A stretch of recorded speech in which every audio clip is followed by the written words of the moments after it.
ಎಲ್ಲರಿಗೂ ಯೂಟ್ಯೂಬ್ ಚಾನಲ್ಗೆ ಸ್ವಾಗತ. ಈ ಒಂದು ಚಾನಲನ್ನು ಮೊದಲ ಬಾರಿಗೆ ನೋಡುತ್ತಾ ಇದ್ದರೆ ಸಬ್ಸ್ಕ್ರೈಬ್ ಮಾಡಿಕೊಳ್ಳಿ ಅಂತ ಹೇಳ್ತಾ, ಈ ಒಂದು ವಿಡಿಯೋದಲ್ಲಿ 10ನೇ ತರಗತಿ ಸಮಾಜ ವಿಜ್ಞಾನ ಅಧ್ಯಾಯ 21 ಭಾರತದ ವಿದೇಶಾಂಗ ನೀತಿ ಹಾಗೂ ಜಾಗತಿಕ ಸವಾಲುಗಳು ಈ ಪಾಠದ ಪ್ರಶ್ನೋತ್ತರಗಳನ್ನು ನೋಡೋಣ. ಈ ಕೆಳಗಿನ ವಾಕ್ಯಗಳಲ್ಲಿ ಖಾಲಿ ಬಿಟ್ಟಿರುವ ಜಾಗಗಳನ್ನು ಭರ್ತಿ ಮಾಡಿರಿ. ಮೊದಲನೇ ವಾಕ್ಯ, ಭಾರತದ ವಿದೇಶಾಂಗ ನೀತಿಯ ಶಿಲ್ಪಿ ಡ್ಯಾಶ್. ಉತ್ತರ ಜವಾಹರಲಾಲ್ ನೆಹರು. ಮುಂದಿನ ವಾಕ್ಯ, ಅಂತಾರಾಷ್ಟ್ರೀಯ ಮಾನವ ಹಕ್ಕುಗಳ ದಿನವನ್ನು ಡ್ಯಾಶ್ ರಂದು ಆಚರಿಸುತ್ತೇವೆ. ಉತ್ತರ ಡಿಸೆಂಬರ್ 10. ಮುಂದಿನ ವಾಕ್ಯ, ಭಾರತವು ಒಂದು ಶಾಂತಿಪ್ರಿಯ ರಾಷ್ಟ್ರವಾದುದರಿಂದ ಡ್ಯಾಶ್ ನಿಯಂತ್ರಣವನ್ನು ಪ್ರತಿಪಾದಿಸುತ್ತಿದೆ. ಉತ್ತರ ಶಸ್ತ್ರಾಸ್ತ್ರ. ಮುಂದಿನ ಭಾಗ, ಕೆಳಗಿನ ಪ್ರಶ್ನೆಗಳಿಗೆ ಗುಂಪುಗಳಲ್ಲಿ ಚರ್ಚಿಸಿ ಉತ್ತರಿಸಿ. ಮೊದಲನೆಯ ಪ್ರಶ್ನೆ, ವಿದೇಶಾಂಗ ನೀತಿ ಎಂದರೇನು? ಉತ್ತರ, ಒಂದು ರಾಷ್ಟ್ರವು ಅನ್ಯ ರಾಷ್ಟ್ರಗಳೊಡನೆ ವ್ಯವಹರಿಸುವಾಗ ಅನುಸರಿಸುವ ನೀತಿಯನ್ನು ವಿದೇಶಾಂಗ ನೀತಿ ಎನ್ನುವರು. ಮುಂದಿನ ಪ್ರಶ್ನೆ, ಭಾರತದ ವಿದೇಶಾಂಗ ನೀತಿಯ ಮೂಲ ತತ್ವಗಳು ಯಾವುವು? ಉತ್ತರ, ಭಾರತದ ವಿದೇಶಾಂಗ ನೀತಿಯ ಮೂಲ ತತ್ವಗಳು ವಸಾಹತುಶಾಹಿತ್ವಕ್ಕೆ ವಿರೋಧ, ಸಾಮ್ರಾಜ್ಯಶಾಹಿತ್ವಕ್ಕೆ ವಿರೋಧ, ವರ್ಣಭೇದ ನೀತಿಗೆ ವಿರೋಧ, ಅಲಿಪ್ತ ನೀತಿ, ಆಫ್ರಿಕಾ ಮತ್ತು ಏಷ್ಯಾದ ಪ್ರಗತಿಗೆ ಪ್ರಥಮ ಆದ್ಯತೆ, ನಿಶ್ಶಸ್ತ್ರೀಕರಣಕ್ಕೆ ಬೆಂಬಲ, ವಿಶ್ವಸಂಸ್ಥೆ ಮತ್ತು ವಿಶ್ವ ಶಾಂತಿಗೆ ಬೆಂಬಲ. ಮುಂದಿನ ಪ್ರಶ್ನೆ, ದ್ವಿತೀಯ ಮಹಾಯುದ್ಧದ ನಂತರ ಎದುರಾದ ಜಾಗತಿಕ ಸವಾಲುಗಳು ಯಾವುವು? ಉತ್ತರ, ದ್ವಿತೀಯ ಮಹಾಯುದ್ಧದ ನಂತರ ಎದುರಾದ ಜಾಗತಿಕ ಸವಾಲುಗಳು ಮಾನವ ಹಕ್ಕುಗಳ ನಿರಾಕರಣೆ, ಶಸ್ತ್ರಾಸ್ತ್ರಗಳ ಪೈಪೋಟಿ, ಆರ್ಥಿಕ ಅಸಮಾನತೆ, ಭಯೋತ್ಪಾದಕತೆ. ಮುಂದಿನ ಪ್ರಶ್ನೆ, ಮಾನವ ಹಕ್ಕುಗಳ ಸಂರಕ್ಷಣೆಗಾಗಿ ಭಾರತವು ಕೈಗೊಂಡಿರುವ ಕ್ರಮಗಳನ್ನು ತಿಳಿಸಿ. ಉತ್ತರ, ಮಾನವ ಹಕ್ಕುಗಳ ಸಂರಕ್ಷಣೆಗಾಗಿ ಭಾರತವು ಕೈಗೊಂಡಿರುವ ಕ್ರಮಗಳು: ಸಾರ್ವತ್ರಿಕ ಮಾನವ ಹಕ್ಕುಗಳನ್ನು ಭಾರತವು ಪ್ರತಿಪಾದಿಸಿದೆ. ವಿಶ್ವಸಂಸ್ಥೆಯ ಸಾಮಾನ್ಯ ಸಭೆಯಲ್ಲಿ ವಿಶ್ವದಾದ್ಯಂತ ಮಾನವ ಹಕ್ಕುಗಳನ್ನು ಸಂರಕ್ಷಿಸಬೇಕೆಂಬುದನ್ನು ಸಮರ್ಥಿಸಿದೆ. ಸಂವಿಧಾನದಲ್ಲಿ ಮೂಲಭೂತ ಹಕ್ಕುಗಳನ್ನು ನಮೂದಿಸಿದೆ. ಜನಾಂಗ ಹತ್ಯೆ, ಎಲ್ಲ ವಿಧದ ಶೋಷಣೆ ಮತ್ತು ದಬ್ಬಾಳಿಕೆಗೆ ಭಾರತ ವಿರೋಧ ವ್ಯಕ್ತಪಡಿಸುತ್ತದೆ.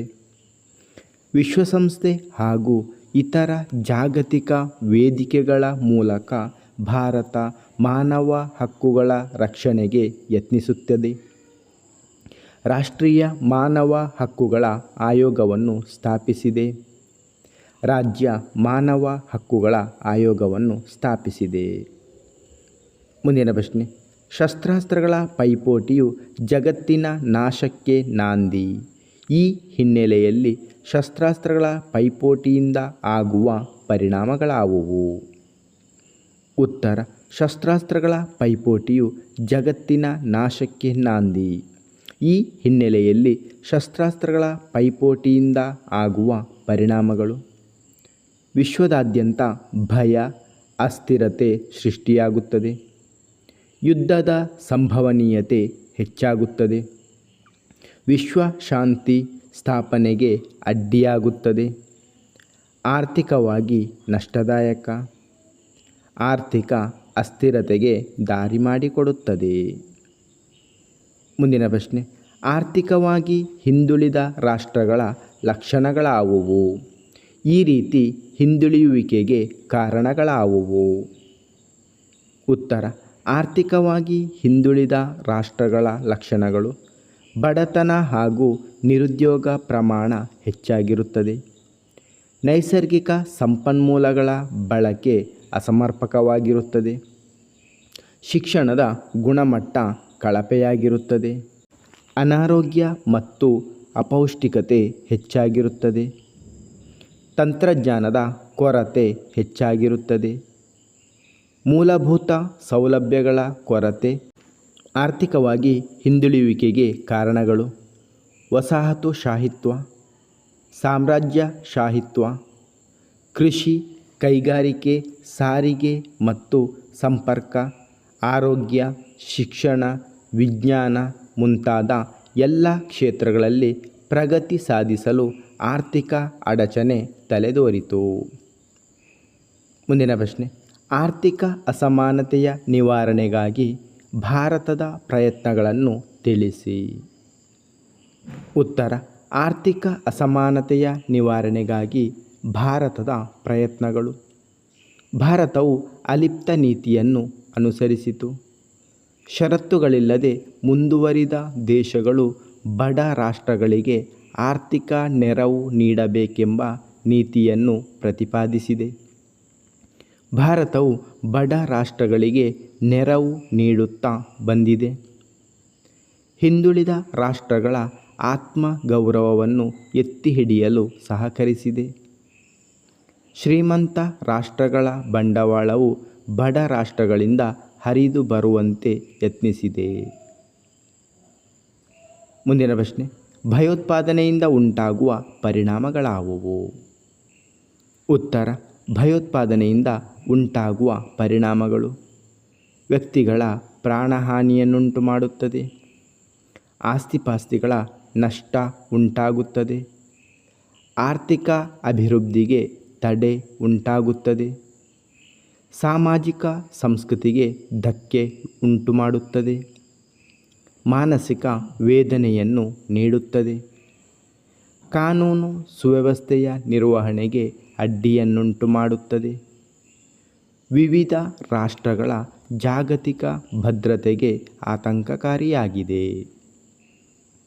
ಮುಂದಿನ ಪ್ರಶ್ನೆ: ಭಯೋತ್ಪಾದನೆಯ ಸವಾಲುಗಳನ್ನು ಎದುರಿಸಲು ಭಾರತವು ಕೈಗೊಂಡಿರುವ ಕ್ರಮಗಳಾವುವು?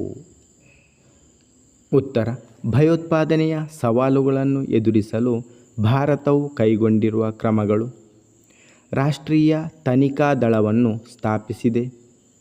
ವಿಶೇಷ ಪರಿಣತಿ ಪಡೆಗಳನ್ನು ರಚಿಸಿದೆ. ಭಯೋತ್ಪಾದಕ ನಿಗ್ರಹ ಪಡೆಗಳ ರಚನೆ. ಇಂಟೆಲಿಜೆನ್ಸ್ ಬ್ಯೂರೋ ಮತ್ತು ಸಂಶೋಧನೆ ಹಾಗೂ ವಿಶ್ಲೇಷಣಾ ಘಟಕಗಳ ಸ್ಥಾಪನೆ. ಗುಪ್ತಚರ ಸಂಸ್ಥೆಗಳ ಸ್ಥಾಪನೆ ಹಾಗೂ ಗುಪ್ತಚರ ವ್ಯವಸ್ಥೆಯ ಬಲವರ್ಧನೆ.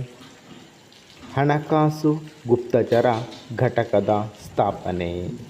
ಧನ್ಯವಾದಗಳು.